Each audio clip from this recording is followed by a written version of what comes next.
नमस्कार दोस्तों deep freeze का कंप्रेसर नहीं चल रहा है। यहाँ पर हम कंटिन्यूटी टेस्टर की सहायता से टेस्ट करेंगे कि रिले और ओएलपी और फ्रीज की 3 पिन की मेन लीड में सर्किट बन रहा है या नहीं बन रहा है। इसके लिए हमने कंप्रेसर में लगे हुए रिले और ओएलपी को बाहर निकाल लिया है। ये देखिए, रिले और ओएलपी बाहर निकल चुके हैं। यहाँ पर अब हमने फ्रिज के थर्मोस्टेट को भी बाहर निकाल लिया है। यहाँ पर हम देखेंगे कि थर्मोस्टेट ख़राब तो नहीं हो गया है, कि थर्मोस्टेट के इन पर कंटिन्यूटी टेस्टर ग्लो होता है या नहीं, या आउट पर भी ग्लो होता है या नहीं। इसके लिए हमने 3 पिन की मेन लीड की एक वायर को हमने कंटिन्यूटी टेस्टर की एक प्रोब से जोड़ दिया है।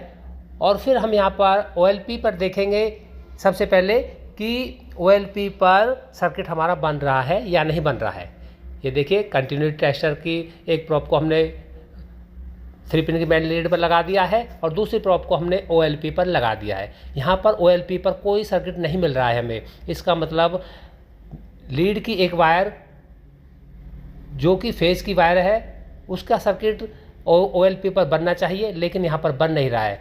फिर हमने दूसरी वायर पर लगाया जो कि न्यूट्रल वायर है, और रिले पर हमें सर्किट मिल रहा है, कंटिन्यूटी टेस्टर हमारा ग्लो हो रहा है, लेकिन ओएलपी पर ग्लो नहीं हो रहा है। इसका मतलब यह है कि थर्मोस्टेट आउट नहीं निकाल रहा है। हमारा थर्मोस्टेट ख़राब है, कंप्रेसर का में फेस नहीं आ रहा है, जिसकी वजह से कंप्रेसर ऑन नहीं हो रहा है। अब हम यहाँ पर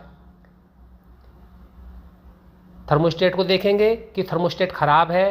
थर्मोस्टेट हमारे पास अभी अवेलेबल नहीं है, इसलिए हम फ्रिज को डायरेक्ट चलाएंगे। और यहाँ पर हम देख रहे हैं कि थर्मोस्टेट के इन पर कंटिन्यूटी टेस्टर ग्लो हो रहा है हमारा। इसका मतलब फेस यहाँ तक आ रहा है।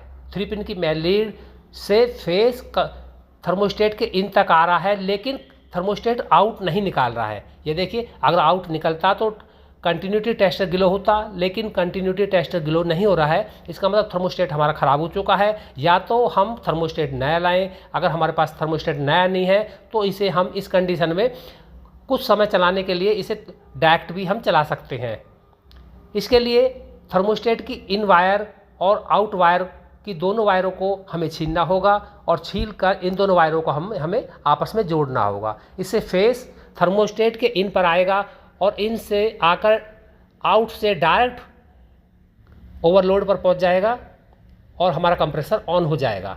ये देखिए, यहाँ पर हम थर्मोस्टेट की इन वाली वायर को हम यहाँ पर छील रहे हैं, और छील कर